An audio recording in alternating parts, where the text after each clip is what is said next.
I'm absolutely delighted that we're hosting this event for many reasons. First, that we have an extraordinary panel, and I'm really looking forward to the discussion that we're going to have.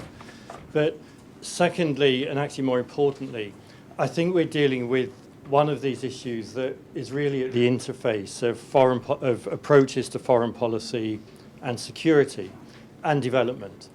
You have a country that is really being pushed back into a very deep development crisis as a result of foreign policy and security related issues. And I think all of us in the development community actually have to start getting our head around some of the security related dimensions of the problems that we're dealing with. Before I hand over to Noel, I wanted to make just three very brief, if I may, introductory remarks. The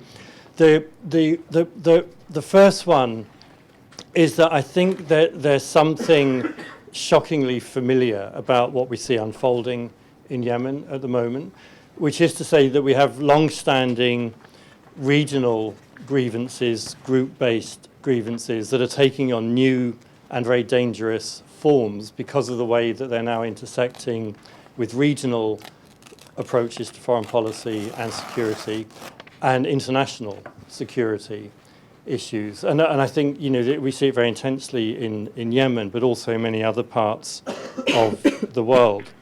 The second, and I think this is sometimes forgotten, is that this conflict is being played out in one of the world's poorest countries. That Yemen is ranked 157 out of 184 countries on the Human Development Index. It has the worst human development indicators in the Arab world and some of the worst development indicators in the whole world.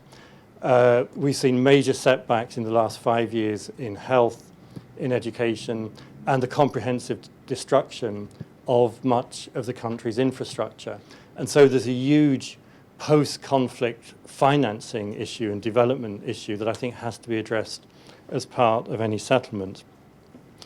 The third observation I wanted to make is that it does seem to me that the nature of the conflict and some of the practices also raise wider issues, including, I recently read the UN Secretary General's report to the Security Council on the 6 grave violations of child rights. And Yemen, of course, is one of the countries that is covered in that report.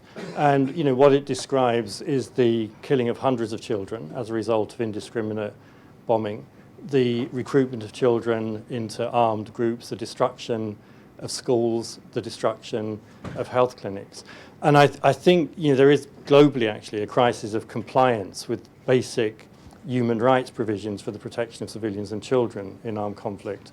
And we see that playing out in a very dramatic way in Yemen. So I'm really excited about the event today. I want to pass over to Noel Brahoni, and Noel, a huge thank you to you for chairing this event. Noel is chairman of Minas Associates and the Council for British Research in the Levant, and has a very long-standing engagement and with Yemen, and is a distinguished author of several books and many articles on the Yemen. So, Noel, over to you. Thank you. Thank you very much. And good morning to everybody, and welcome to this ODI RUSI event on Yemen's forgotten war. As well as our audience here, we have, I think, roughly 140 people are with us online.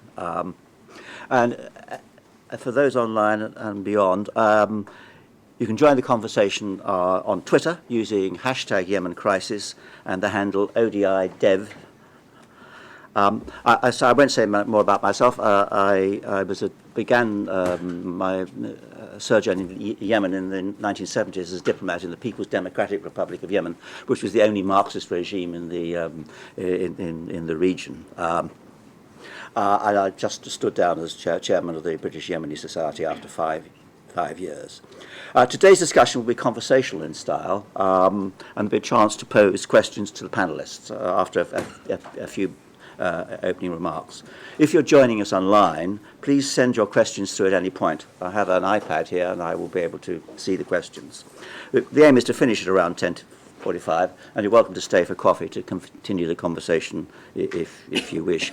Before I introduce the first speaker, I thought I'd just say very briefly how we got where we are. The peace negotiations on Yemen are scheduled to start on the 15th of December to find a way of ending a war that did not just begin with the Saudi-led coalition attacks in March, but for most Yemenis has been building since at least 2011. The regime created by ex-President Saleh after 1978 was built on networks of patronage and used divide and rule tactics, involving the political, military, tribal and business elites. It was collapsing by the time that the Arab Spring hit Yemen in February 2011, and events that year might well have led to a civil war at the time. And it was that threat that helped spur the intervention led by the GCC, supported by the UN, to help Yemenis negotiate a transition deal, which had four main elements. President Saleh was to resign, with his deputy taking over in an agreed process, President Hadi, that is, and a coalition government was formed of the two main political parties, but crucially excluding the Houthis and the Southern Movement and other actors. An inclusive national dialogue conference was set up, and two of our speakers today were very much involved in that, to design a new governing system, which has led to the draft of a new constitution. But also crucially, the key part of this was the restructuring of the military to get those political and patronage networks out of the military and make them loyal to an elected government. That, unfortunately, didn't happen. But accompanied by a massive aid building program, which had begun earlier, notably through the Friends of Yemen process, which began in January 2010, actually initiated by Gordon Brown, but essentially a response to the terrorist threat from Yemen, but a recognition that you can't deal with terrorism in Yemen without addressing all the other problems in the country. The flaws in this deal was that the President Saleh was allowed to remain as head of the political party and able to use his influence within the army and those loyal elite units associated with him to frustrate the implementation of the process. However, the national dialogue did produce recommendations that led to a new constitution. But by the time it was finished at the end of 2014, Yemen was being overwhelmed by other problems. The Houthis, who had fought 6 wars with the regime of the 2000s, were able to expand rapidly, so that in 2014 they could take virtual control of Sana'a, forcing the resignation of President Hadi and setting in train the events that led to the coalition intervention in March. There's a botched attempt much earlier of unity between the Marxist regime, the one I know very well, in the south, and the sort of regime I described that was then in the north, that ended in a civil war in 1994, and in effect led from to the Saleh system taking over the south. But after 2006, a powerful movement has developed within the south, demanding return either to greater autonomy for the south or even independence. And of course, Al-Qaeda in the Arabian Peninsula, which has been active in Yemen since the late 1990s in one form or another, was able to move into the vacuum created by the withdrawal of security forces as the elements within the regime confronted each other in 2011 and 12. And we saw the establishment of Islamic Emirates and the problems that we have seen since then, recently with the arrival in Yemen of Daesh. The war has now lasted 8 months, causing immense damage to life, property and infrastructure, and has already greatly exacerbated Yemen's many existing and dire humanitarian problems. Our first speaker today can't be with us, but I think she's here with online. It is Amat al-Soswa. Amat is a former Yemeni Minister of Human Rights. She was the first female minister in Yemen and has served as the UN Assistant Secretary, UNDP Administrator and Regional Director of the Arab States Bureau. In these roles, she's helped develop strategic frameworks for promoting peace and democracy during periods of political transition. She played a key role in the National Dialogue Conference and was appointed head of something called the Executive Bureau in 2014, which is an attempt to try and meet Yemen's needs, but in a way that satisfies the donors, that the money is going to get to the right people. So it's a balance between donation and reform. And she's been a very key figure in that. I don't know whether Amat can hear me, or I can't see her. Can you hear me, Amat? I can hear you. I can hear you very well, and good morning to all. Morning, Amat. Morning. Can I just ask you first, what would a post-war government in Yemen actually look like? Would it include, or do you see a new emerging leadership? Okay, thank you very much. First of all, again, happy to be connected online. And both of you, Noel and Kevin, I think you have truly set the course for this discussion. And it is very, very important to note that actually the Yemeni crisis, if you will, has started much, much earlier, way before even the 2011 youth revolution. And it was, of course, cited in all the literature, including the Human Development Index, which was correctly referred to as the worst in the Arab world, but also in parts of the world too. So it's very important to also note that the economic situation has started to deteriorate also, starting, let's say, from 2010. And I think this is very, very important because the development of the political scene, which led finally to the current war, actually was used. I mean, the deterioration of economy was used actually as a pretext by the Houthis / Ansarullah when they marched to Sana'a, beginning of well, actually not just marching into Sana'a, but rather controlling Sana'a, the capital, in September 2014. Let's remember that they said then, when the government has ordered the lift of the subsidy on oil products and when the prices raised, of course, that was really the ground in which the Houthis have claimed that's why they made it after they have found that people of Yemen are suffering and the economic deterioration has had its toll on many people. And for that, they were there to pressure the government to also take some serious actions on anti-corruption and other issues. And I think this is really very important. And of course, regardless of the fact that then the whole course of actions taken by the Houthis and their supporter, former President Ali Abdullah Saleh and his affiliates, have taken, of course, then a totally different, of course, tone when they joined courses and then when they talk it and the rest of the issue, you know what, now we are in front of really almost 9 months of a continued bombardment campaign, in addition to the terrible and most severe internal fighting. For all of that, of course, and for what is going to happen as a result of that terrible war, in terms of the destruction, the economic destruction, the infrastructure destruction, which wasn't actually great, as we just said.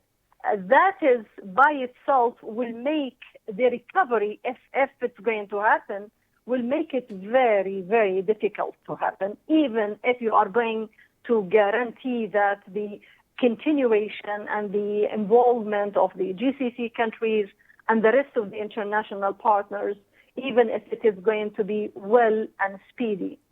So having said that, I think, of course, we are, of course, hoping and aiming that the conversation which will start in the middle of this month will at least lead to an immediate ceasefire. And it will have to also emphasize the fact that the humanitarian relief should be really allowed to enter, and for the population who are actually under double blockade internally and externally, hopefully that will allow them to again be able to really collect the remains of their lives. Really, the suffering is at the tip of everything that you can imagine.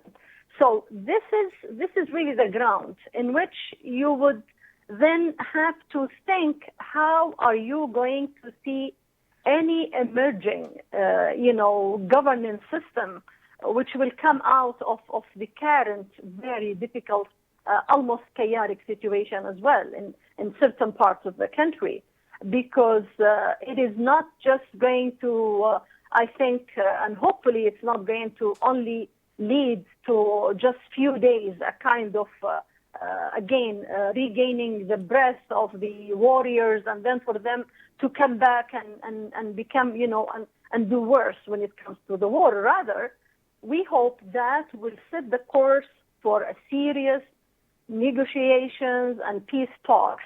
But of course, we're not saying that in the very beginning of it, that we have to include all political parties. Now we need the two warring factions in particular to really meet face to face and to deal with the very basic issue of stopping the war. And then after that, definitely there will have to be an expansion of the circle of those who will participate on the further political discussion about the future of the country, about the future of the rebuilding and the reconstruction as well efforts, because the damage which has been made is beyond really imagination. And unfortunately, because there isn't almost any coverage on whatever is happening in Yemen, it doesn't seem like the world and even the immediate countries, even those who are engaging in the war, in the part of the coalition, the people of the region do not see what's happening really. So for us to think that there will be a different system emerging, that's what we hope for. And we hope for, of course, that for any emerging government or emerging political, power sharing, kind of agreement, because at the end of the day, when you are going to expand the discussions, you have to expand it with those who are not necessarily party to the war. Otherwise, you are going to reward them to come back and continue and go again over the same cycle. Because I think one of the problems took place in the last, and actually in the transition previously, was the fact that no one was serious enough. And I'm saying here no one from the internal parties and from the regional and international even community, nobody was really serious in focusing and stressing the fact that, the elections had to be the end of that course of transition. Hence, this is very, very important also time to also prepare, in terms of the political power sharing on the another transitional government, which will have to include everybody again, because also the problem in the previous as well transition was the fact that there were so many parties who had been excluded, and finally you saw what has happened, and while everybody then became party really to that war. So that's what I see, but it is all up to whatever is going to happen in Geneva. And I think for that, everyone at the different levels here has to really focus on that and to remember there is more than 23 million people in Yemen who are really suffering. And like unprecedentedly, there is no way that you can think of any further crisis that has happened or any other conflict or war in Yemen, in the history of Yemen, I would say, which has really led to such a devastating, state of destruction and killing and social cohesion being break up and the rest of the issues, let alone really the serious spread of the radical elements. Thank so you. All these parameters, all these parameters have to be really taken in consideration in thinking about what type of new government or new system that we are going to have. Thank you very much. I'm sorry to cut you off, but we're trying to give 5 minutes to each of the speakers first, then we're going to come back and open it up to general questions. The next speaker is Rania Raji. Rania is Oxfam's roving protection trainer, and who has recently returned from Yemen. She lived in Yemen from 2003 to 2006 and wrote her MA dissertation on the war in Saada, which should be very interesting. And prior to Oxfam, she worked for the UN and for the Minority Rights Group, where she also specialized on Yemen. Could I ask you, what do you see as the most pressing challenges to delivery of humanitarian assistance in Yemen? Is it distribution or what is it?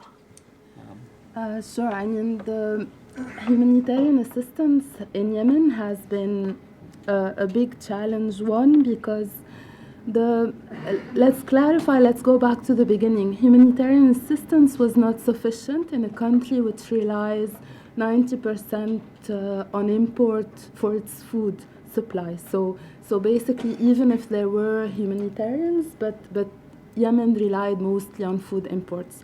So the blockade had the international blockade, the Saudi-imposed blockade, had a de facto impact on the humanitarian situation in a country where there was already malnutrition, where food security was already a problem, where water scarcity was already a problem.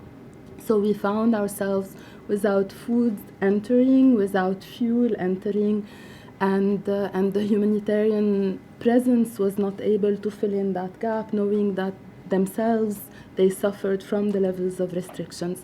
We know that of late the blockade has eased on many elements in many ports.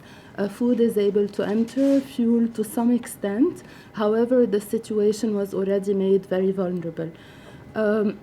This added to the international blockade, I will call it, was the internal blockade, and that relates to the behavior of the armed parties to the conflict. So what has happened is that there has been, for instance, in Taiz, there has been a siege on Taiz. There has been stopping of humanitarian convoys, diverting aid, but also distribution of aid according to political affiliation and tribal affiliation, which again is a problem in Yemen. And on top of it, there has been the lack of security. So, for instance, not only is food not able to reach, but people also don't have the fuel to reach it, and then the roads are just laid with traps from aerial bombing, from the various parties on the ground. So just a few days ago, an MSF clinic was hit, an MSF mobile clinic was hit in Taiz, and that is, MSF is the only actor until lately who was operating inside Taiz. And the part of Taiz which was hit is actually a settlement for the Muhammashin, meaning marginalized, who are the most vulnerable group in Yemen today. I want to stress that on top of all the restrictions, there is also, I would say, the self-imposed restriction of humanitarians themselves. The fact that UN, for various reasons, has not been able to up its capacity inside the country. The fact that the UN is not able to move outside of Sana'a, relies on partners for implementation. The fact that for security reasons, for logistics, for lack of evacuation means humanitarian NGOs did not re-enter the country. Those who re-entered did not higher the level of their activities. So we had, on top of the lack of actors, we also had a lack of technical ability. So many areas had enormous gaps which were not being filled in. Yes. What key actors need to be involved to facilitate the humanitarian access in Yemen? I would say everyone. I returned from Yemen in October, and I've worked in conflicts most of my life, and I've never seen anything like the situation in Yemen today. And I feel that it is something on our conscience as an international community. First of all, the parties on the ground. So all the parties to the conflict, including the government, need to facilitate access, need to make sure it is their obligation to ensure that humanitarian assistance reaches those who need it. But also in the lack of government control over many areas, so it is really up to the armed groups in Yemen to facilitate that access. I would say the international community has a very large role. The UN, the UN has missions in countries where security also fails, where the UN is directly targeted, which has not been the case in Yemen. The lack of presence, the lack of operational capacity is unjustifiable. You know, they need to be there and they need to be there at full capacity, but also they need to move around. They need to scale up their operations. They need to make their assessments directly. So we know exactly what the situation is. We have been seeing Yemen through a broken mirror because all we get is indirect information. And I want to say also that in the absence of government control and in the absence of the government's role in providing humanitarian assistance, the international community's role is not optional, it is mandatory. So the international community should be focusing less on selling weapons and more on making sure that humanitarian assistance is the primary concern in Yemen. Thank you very much, Rania. We'll come back to that later. The Bala Shiban was a member of the Yemen National Dialogue, which I mentioned earlier, and played an active role in the events of 2011. He's also the Yemen Project Coordinator at Reprieve, a London-based human rights organisation. In that role, he's interviewed many participants and actors in the current situation. So, Bala, what are the major human rights concerns about the conflict in Yemen? Both the long-term ones and the ones generated by the conflict currently. I think in terms of human rights, you have definitely the issue of the occur of war crimes that has taken place, and definitely this is something that will affect how the country will be looking forward towards the future. The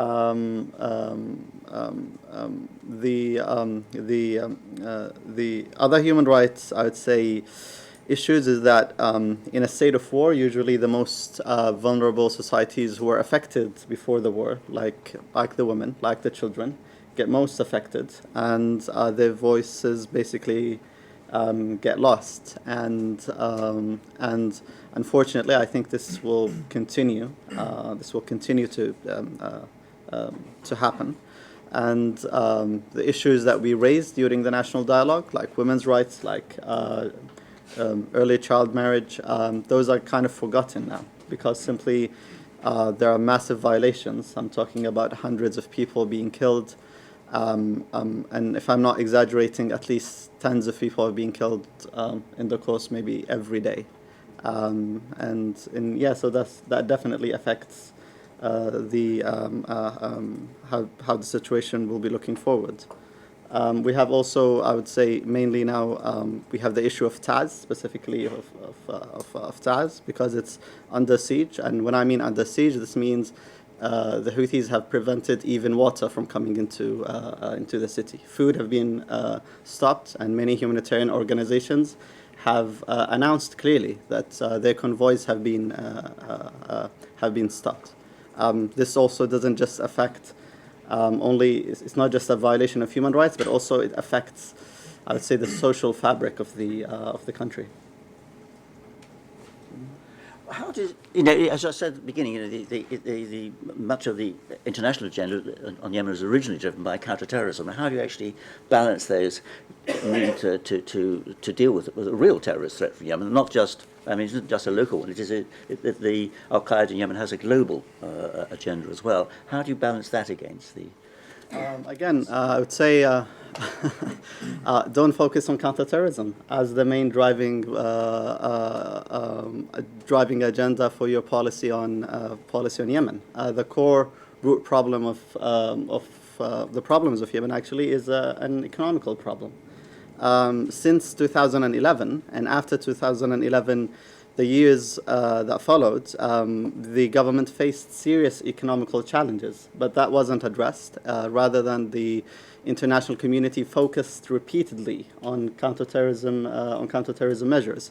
What's happening usually when we say counterterrorism measures, that it's not happening in parallel with building up a security system. The focus on counterterrorism measures mean we went quick and decisive actions against certain elements, specifically Al-Qaeda in the Arabian Peninsula. But there isn't at the same time building a structure for military or security that will replace the gap when you attack or target these elements. So I think, again, our message remains: don't focus on counterterrorism. Try to fill the gap that those elements are actually providing for the people. Well, thank you very much, Bal. I'm sure we'll come back to that question in a few minutes. We have two discussants who are going to comment on what we heard and add their own slant to this. First was Michael Stevens. Michael is Research Fellow at Middle East Studies at RUSI, and he's head of RUSI in Qatar. He's travelled and worked in the Middle East for 10 years and conducted research and worked in 12 countries and is a specialist in Gulf security. Do you have any thoughts so far on what we've heard?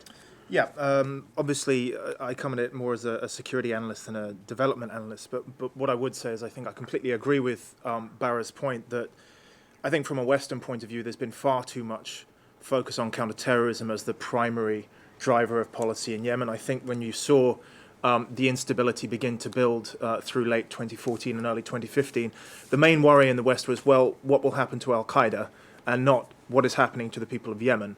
And I think it's only been as the war has reached its 9th month that pressure inside government across both Europe and the United States has begun to build, saying, hang on, there's a real catastrophe going on here. We need to be doing far more in terms of targeting our development work, working with international partners to alleviate the suffering of people in Yemen. I mean, from the United Kingdom perspective, £50 million has been given to Yemen, but I think this is a drop in the ocean compared to the figures that are being bandied about by NGOs, which runs into the tens of billions. So I think from a UK perspective, there's a lot more that could be done. I think just juxtaposing some of the problems that you were talking about, Rania, I think is quite clear that a lack of presence on the ground by foreign governments is also seriously hindering, one, their understanding of the conflict, two, their ability to deliver aid to the right areas without proper communication and coordination, and three, actually on the counterterrorism file, because there is still a counterterrorism need in Yemen, and I think that shouldn't be lost amongst the rubble, forgive the phrase, that actually that has also suffered as well in terms of cooperation with partners to be able to identify where the threats are coming from, and how best to do that.